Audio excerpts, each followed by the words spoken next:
sejuk berselimutkan kabut. Embun menetes dari dedaunan. Syukur padamu Tuhan, atas hari ini kita rayakan bersama. Selamat, selamat ulang tahun.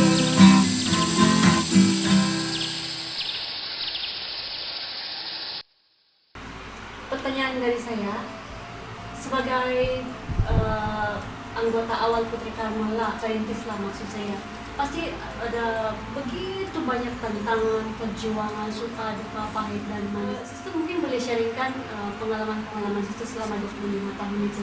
Pasti banyak benda-benda yang menarik yang boleh Sister kongsikan. Dan Ya, bagi saya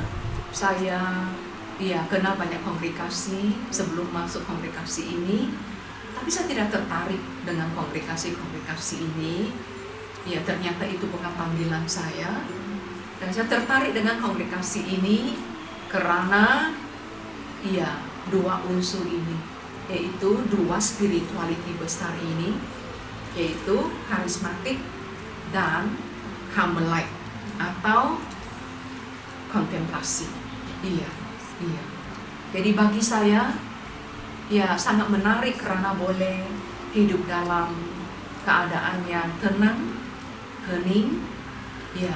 Ada jam-jam doa yang sudah ditentukan, dan itu membantu saya untuk masuk dalam doa, karena hanya melalui doa saja saya dapat mendekati Tuhan, berhubung dengan Dia, dan bersatu dengan Dia.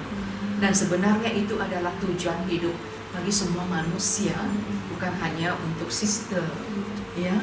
Jadi saya melihat dalam kongregasi Putri Karmel ini, karena jadwalnya itu yang teratur, ada jam-jam doa, itu membantu saya. Tambahan pula, spiritualitinya itu sangat menarik bagi saya lah.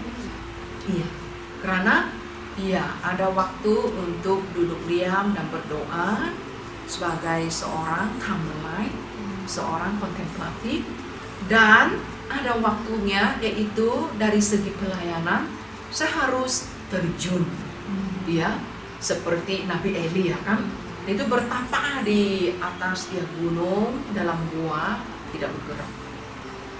Tapi ada waktunya dia turun gunung dan mewartakan firman Tuhan dengan berapi-api.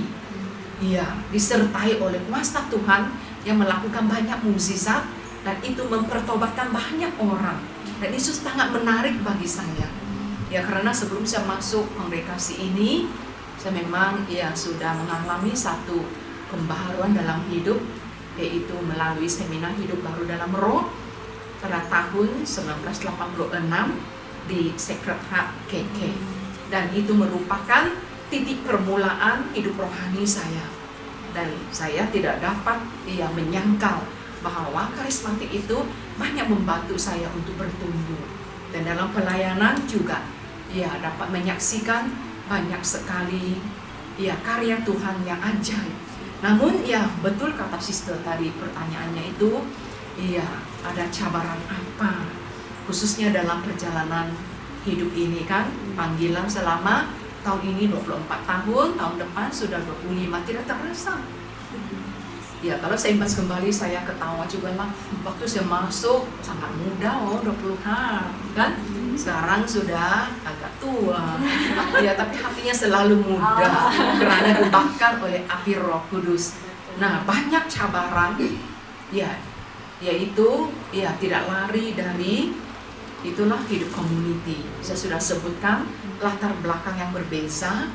Jadi haruslah kembali pada Injil, yaitu perintah Yesus supaya saling mengasihi.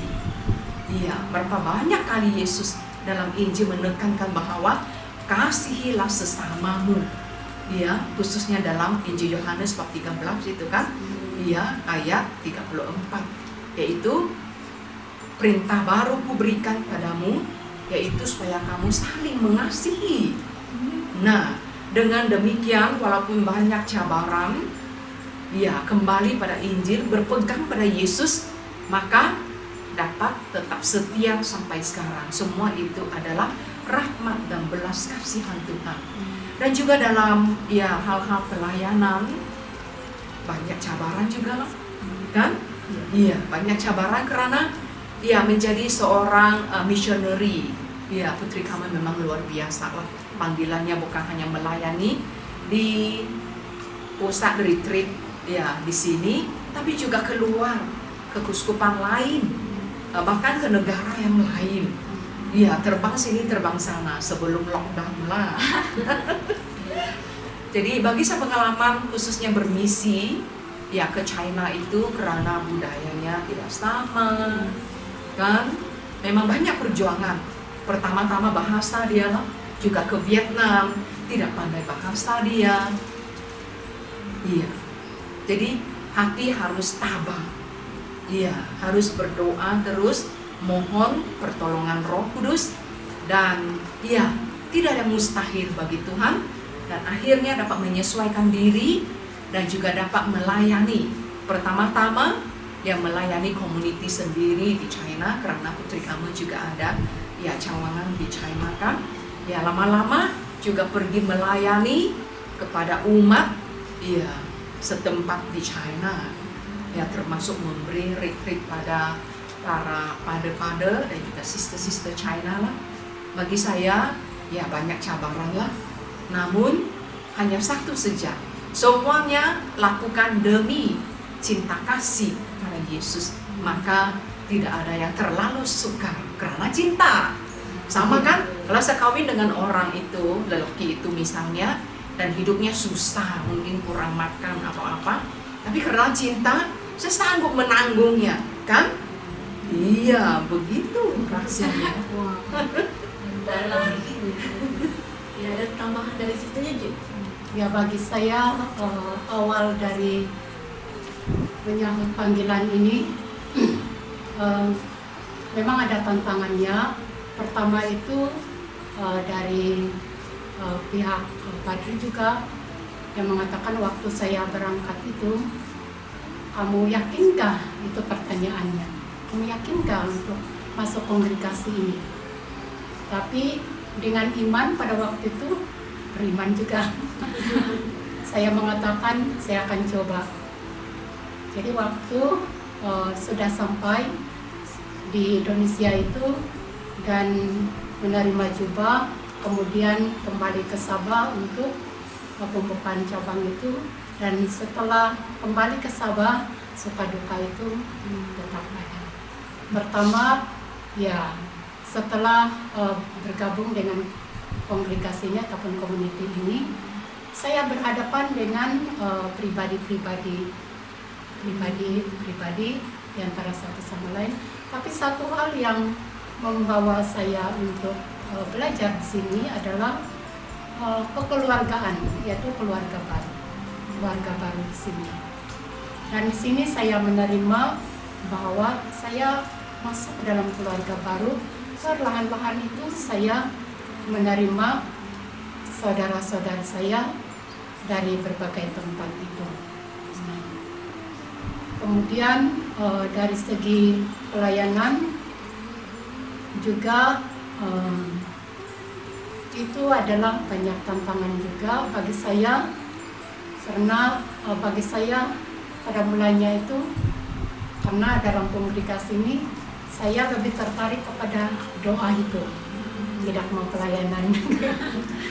Tapi selama berada di Ipoh itu yang uniknya bagi kami di sana, sudah nobis 1, 2 sudah kami terjun dalam pelayanan. Jadi di situ kami mengajar juga membimbing anak-anak yang untuk menerima komuni pertama dan juga krisma itu. Dan di situ kami juga membawa mereka, anak-anak di sana, baik semualah golongan, dari anak-anak, remaja, dan juga orang tua itu. Dan setiap Paskah dan setiap Natal itu ataupun Krismas itu, kalau Krismas kami adakan tabno tablo Natal itu, ya tablo Natal itu drama singkat, juga hari Pentakosta bersama. Mereka senang sekali, dan kami perlahan-lahan kami memperkenalkan cara hidup Putri Karmel dan CSI di sana, dan mereka juga akhirnya pada awalnya itu mereka juga ya seperti jaraknya jauh itu, mereka itu seperti orang-orang yang berdoa saja jangan ganggu, seperti itu pikiran mereka pernah juga mengungkapkan seperti itu. Lama-kelamaan mereka juga mengerti. Nah, pada waktu itu juga ya di waktu di Tipo itu kami misa hanya sekali dan 2 kali seminggu saja misa. Dan itu adalah dari uskup sendiri yang memimpin misa datang ke tempat kami di Tipo itu untuk merayakan misa kudus. Karena pada Charles Ya, pada Charles juga pada di waktu itu ya Padri Paroki di Tenong. Jadi selang-seling begitulah. Hari-hari lain kami pada sabda. Saya masih ingat kan ada chapel baru ditubuhkan untuk umat ya di Tipo itu. Di sebelah biara sementara saja kami jadi katekis. Setiap hari Minggu itu saya masih ingat kami melayani. kami masih nobis. Ya, kami jadi katekis memimpin ibadat sabda pada hari Minggu untuk umat, juga memberi khotbah. Wah, masih nobis itu kan? iya masih Jadi nobis. kita bergilir-gilir lah sih. Iya, semua. Jadi setiap hari Minggu itu kami mengadakan ibadat sabda bersama umat di kampung Pulau Tipo Tenong. Kami pernah juga bantu umat mengetam. Oh iya. Ya, di waktu itu. Iya, karena dekat-dekat. Iya. Itu gotong royong lah dengan Iya. umat gitu. Iya.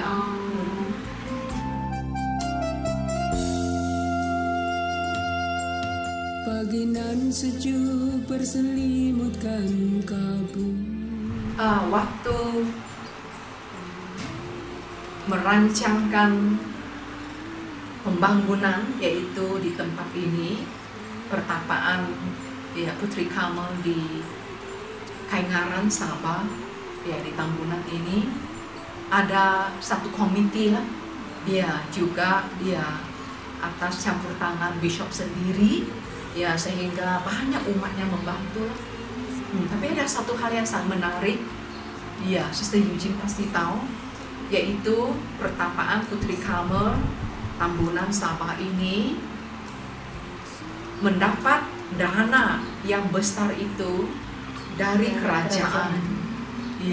Waktu itu kami memohon melalui Bishop Cornelius Piong, karena dia adalah ketua diocesnya, kepada kerajaan, dan waktu itu adalah Tan Sri Bernard Dongpok, dan dia yang berusaha membantu kita lah untuk memperoleh dana cukup besar lah. Jadi lebih kurang biara sister itu adalah dari kerajaan sendiri. Yang lain itu kemudian ada dewan dan ada bangunan-bangunan yang lain, rumah retreat, semuanya juga adalah dari umat. Awal-awal umat Indonesia juga bantu kita. Karena Romo Yohanes sendiri kan yang juga mungkin tercerita pada umat di Indonesia, dan mereka juga membantu. Dan akhir-akhir ini memang semua dari penderma tempatan lah. Juga ada yang dari KK. Jadi kami sangat bersyukurlah atas bantuan dari umat. Sama ada bantuan itu berbentuk tenaga ataupun sokongan moral ataupun keuangan material. Tuhan itu selalu menyelenggara di dalam kongregasi ini. Fasilitas kita ditambah. Pada awalnya itu semuanya serba kurang, serba kurang begitu.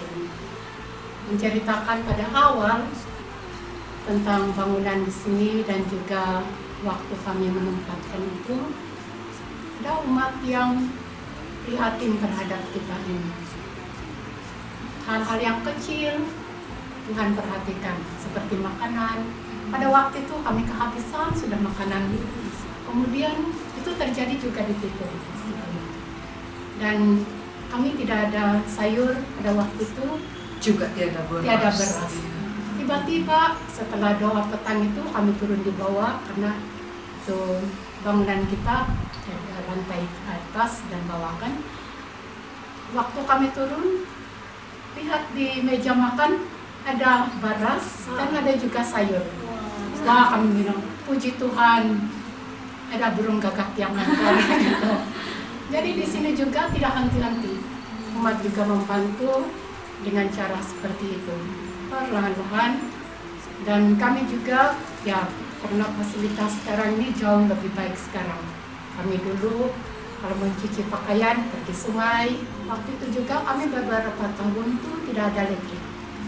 Jadi gelap sekali pakai minyak tanah. Jadi harus tutup lampu itu 9.30. Kalau tidak, kalau terlupa ya ada yang terbakarlah juga. Saya ingat ya berarti dari tahun 2000 mulai ya pertapaan di sini sampai 2005. 31 Mei baru elektrik masuk. Iya. Jadi 5 tahun kita bergelap gelita di tempat ini. Ada genset lah, tapi ada waktunya jam 9 malam sudah off. Iya, gitu. Jalan ini juga Masih iya berlumpur. Kalau hujan itu band itu tidak dapat naik, tuh terkubur. Dan waktu itu juga Putri Karmel belum ada brother. 2001 itu baru brother lahir di Sabah. Jadi selama 1 tahun kami semua mengerjakan tugas-tugas baik potong rumput, semua membersih-bersih semua itu semua kami lakukan. Potong pokok juga. Potong pokok semua. Kalau ada retreat juga Potong kami ular persiapkan. juga. Kami juga persiapkan kemah untuk kem belia pada waktu itu, dan juga kem remaja, kem kanak-kanak pada waktu itu yang masih menggunakan tenda ataupun kemah. Waktu itu dengan menggunakan bambu. Itu yang selalu kami lakukan setiap tahun. Tapi pasti ada juga yang EJK yang membantu juga. Saya teringat, nah itu sebabnya Sister Putri Karmel akhirnya beli lori sendiri dan Sister yang pandu. Saya adalah pemandu lori yang pertama. Ya karena ya tidak ada yang lain kan. Iya, harus dia angkat itulah barang-barang yang berat dan banyak. Akhirnya beli lori sendiri, kemudian pandu sendiri. Luar biasa. Jadi kira-kira waktu Putri Karmel sudah bertapak di sini, Kayangan Tambunan, jangka waktu umat yang boleh sudah mulai masuk di sini dilayani kira-kira berapa lama? Sejak Putri Karmel di sini gitu. Kami memulakan pelayanan seperti yang kita selenggarakan itu mulai 2002 yang secara berperingkatlah. 2001 itu karena kita baru memulakan, jadi kita mempersiapkan untuk peresmian dan banyak yang lain. Tapi kami sudah memulakan seperti juga menerima pelayanan-pelayanan yang diminta dari paroki-paroki seperti badan-badan gereja seperti Hidup Baru Dalam Roh dan juga retreat pelayanan. Itu hanya menerima sekitar 30 hingga 80 orang karena fasilitas kita juga masih kurang dan hanya itu yang mampu untuk menampung. Dan itu secara perlahan-lahan pelayanan yang dimulai secara konsisten itu adalah pada tahun sekitar 2003-2004. kira-kira seperti itulah. Baik, saya ingin bertanya tentang pelayanan kita. Kan dalam sekitar 2003-2004 permulaan pelayanan kita itu dalam bentuk apa dan kepada siapa sebenarnya? Apakah hanya tertumpu pada umat, jangkauan umat di Keuskupan Keningau atau di Tambunan saja atau macam mana? Pada awalnya itu kita sudah mengadakan retreat pertama itu hidup baru dalam roh untuk seluruh Sabah. Tapi yang kebanyakan yang hadir itu adalah dari Kota Kinabalu dan dari Keningau juga, Keuskupan Keningau maksud saya, dan juga Keuskupan Kota Kinabalu. Kalau saya melihat ya kebanyakan dari mereka yang sudah terjun dalam pelayanan-pelayanan itu di dalam gereja, terutama badan-badan gereja yang lain. Jadi kami mengadakan pelayanan kritik pelayanan dan juga hidup baru dalam roh, retreat penyembuhan batin, mengatasi kelemahan, dan juga kita memperkenalkan retreat karunia-karunia itu yang diminta oleh dari kelompok karismatik Katolik. Maksudnya cakupannya adalah pada waktu itu adalah seluruh Sabah, seluruh Iya, sudah dipubliskan untuk seluruh Sabah. Dan kemudian saya ingin bertanya secara lanjut sampai saat inilah akhirnya pelayanan kita itu kan semakin berkembang. Jadi bolehkah Sepa antara sister yang menerangkan tentang jangkauan umat pada masa sekarang? Saya mau tambah sedikit, yaitu tentang permulaan pelayanan.